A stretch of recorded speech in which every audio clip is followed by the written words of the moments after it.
Hey everyone, it's Marie here again from Marie Nicole Designs, and I'm really excited to show you a card I made using some of these new Distress Spritzes.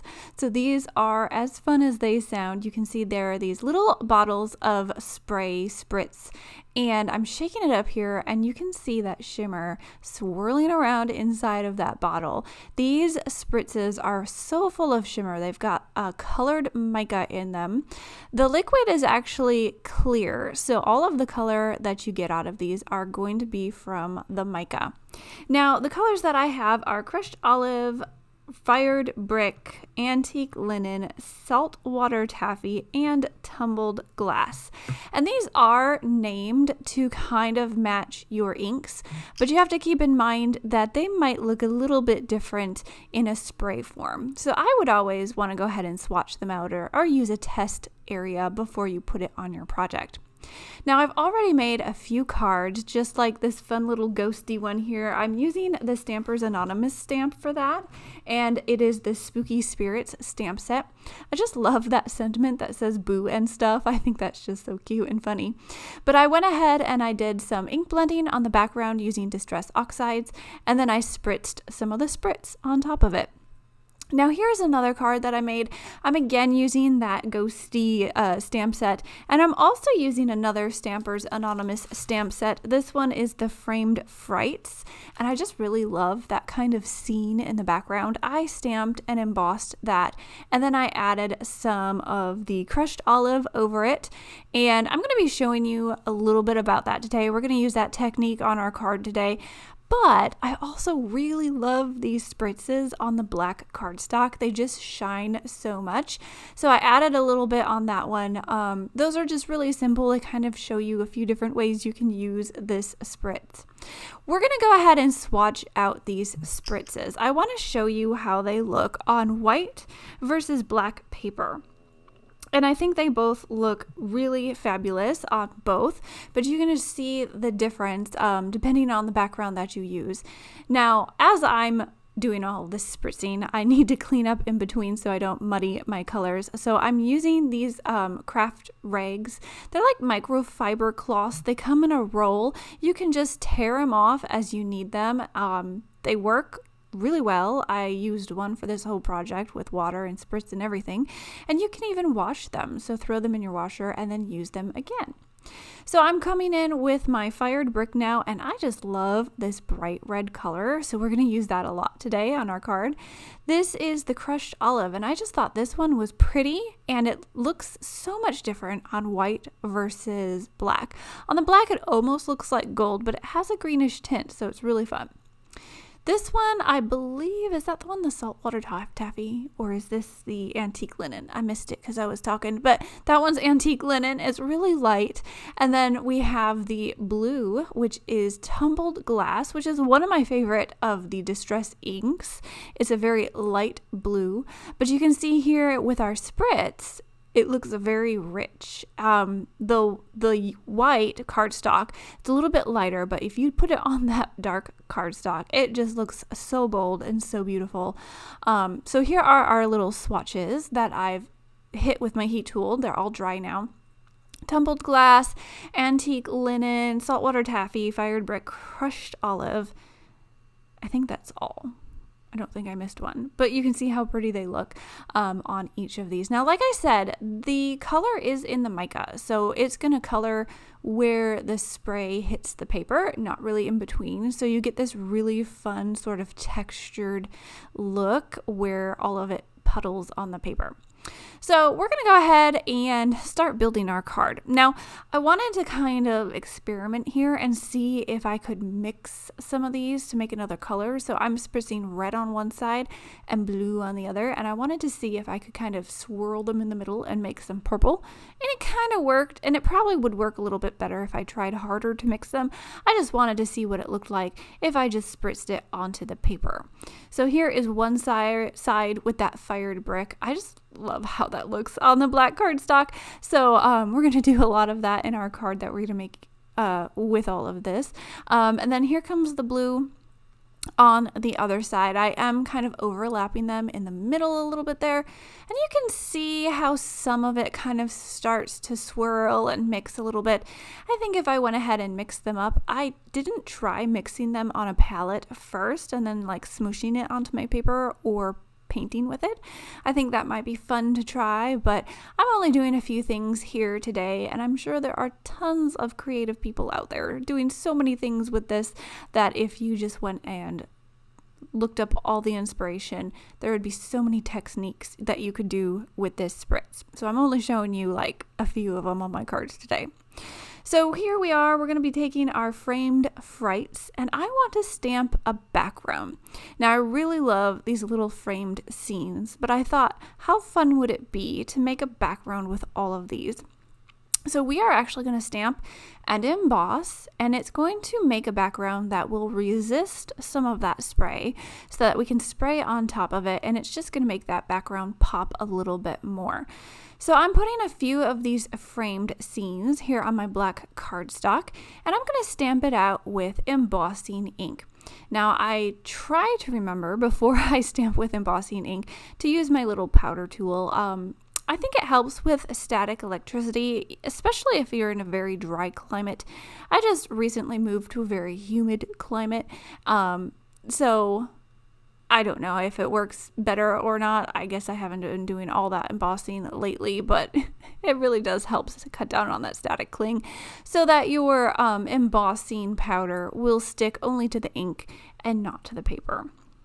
Of course, sometimes it still sticks where you don't want it to, and so you can use a little paintbrush or something to kind of brush away the extra, or just carefully with your finger brush it away so you get a nice crisp embossed image.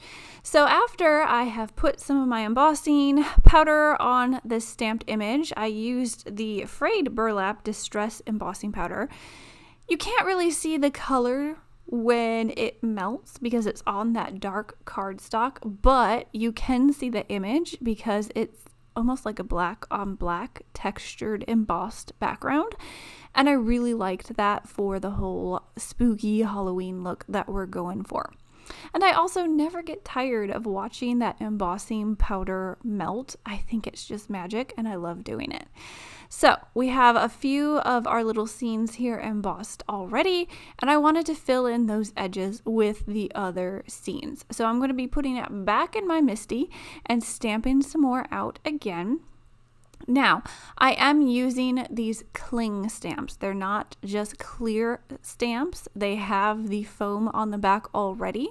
So if you're using a Misty, make sure you take that little foam pad out behind your grid paper, and it gives you enough room so that you can stamp these cling stamps. You don't need the foam because it's already on the stamp for you. And I really love the cling stamps. They stamp an impression very well with or without a Misty. I do prefer using my Misty because I'm not the best stamper in the world. So it gives me a little wiggle room if I don't stamp it very well the first time. But they stamp very well anyway. So I'm going to go ahead and finish embossing my background, and you can see here my background is filled in. It looks like a little scenic pattern, and I really love it. My one card, you could see I used just one of the scenes in the front, but you can combine them all and use them on a background. And I thought it would also be really cool if you made a little gift bag, filled it with candy, and used that technique to kind of emboss that gift bag. Anyway, lots of fun ideas that we could do, but we're just going to stick with the card today. So I'm going to go ahead and use this piece that I've already spritzed on, and I'm going to cut out some little spooky bats here. I did start cutting the raven, but I didn't find a way to put it on the card, so we're just sticking with the bats, and the raven is going to be saved for another day. Anyway, I went ahead and I cut out all kinds of little bats from this background, put them in my little tray to save them and they won't get lost and fly away, but I just love how that spritz looks on these bats. It's all textured and stuff, and it looks really cool. So our card also needs a moon, and I don't know if I mentioned the die sets that I'm using here. I am using the Vault Gothic portraits for my sentiment today and my little bats. And then this word, my word isn't here yet, but this is the moon, and that is from the Vault Wicked die set. So the moon, I am going ahead and ink blending. Yes, I am blending purple and red together. It can work if you pick the right shades of purple and red. I'm using, I think it's Candied Apple and Seedless Preserves. They both have sort of a bluish hue to them, so they work together. And I'm just layering them on top of each other, and I really like how that looks. I think it's going to look really good with this spritz, this fired brick, and adding some more red on top. I also wanted to just let you guys know you can spritz this over your Distress inks. Now I'm using Distress Oxide, and I'm using it on a very small die cut. It's not like I went and did a whole background and spritzed on top of it. But I lightly spritzed some of this spritz on my moon, and it's adding a little texture and a little shine, but my Distress ink is not running or anything. So my ink blending is still there, still intact. So I'm giving you a little picture now of where I'm going with my moon and my bats, but I wanted to add a little something more to this background. I like how it was with just the embossing, but I thought it needed some more color, and I wanted to show how if you emboss first and then spritz on top of it, it will create this resist. So you can see where my spritz is kind of filling in between those embossed lines, kind of puddling here and there. I am starting to dry it, but I thought maybe I would go ahead with one of those microfiber cloths and just kind of rub it into the background. And I want to show you what happens when you do that. So you could dry it with your heat tool like I was doing, or you can kind of rub it in with your cloth. So I kind of picked up some of that extra liquid there, and I'm just kind of giving it a nice little circular rub there, and it's kind of rubbing that mica into the background, getting between those cracks of the embossed and stamped images, and it's coloring a little bit of my background. Now there is still shimmer in there, it's not as bright, so I went back in, I added a few more little spritzes here to give it some more texture on top, but I really loved that look, how it just kind of got that spritz and that shimmer in between all of those embossed lines. It looks really good.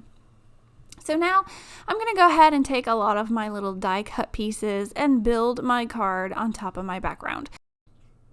So I am taking my Fright Sentiment that I ink blended with the same colors that I did my little moon here, added some glue, and I'm using a stamp block to just kind of press it down as I let the glue dry on my background. And I'm using some little foam circles for my moon to kind of pop it up a little bit. I'm going to layer it on top of my sentiment, and they are similar colors, so it is going to kind of blend together a little bit, not really stand out too much, but I really like that look. I love the red and purple together, and I'm really loving this fired brick on the black. I don't know, what do you guys think? And then I'm going to take all of my little bats that I cut out, and I'm arranging them right where that color is, going from one corner to the other. And then I thought it needed a little something more, so I'm taking this white brush marker pen thing from Scrapbook.com, and I'm just splattering on some white splatters. And I have to say, I really love this white brush for white splatters, because I've used it for snow and different things, and sometimes the white splatters don't stay white. They absorb the ink or whatever medium you're putting it on top of, and it doesn't stay white. But this, so far as I have been using it, it stays white, and it gives you some really fun splatters. So there is our card, all finished. Love how it turned out. Here's another look at those other few cards that I made for the video, and I hope this has given you guys a really good look at the Distress Spritzes in the few colors that I have. They're really fun to play with, and I hope it gives you guys some good ideas. So thanks for watching today, guys. I will catch you next time. Have a great day. Bye.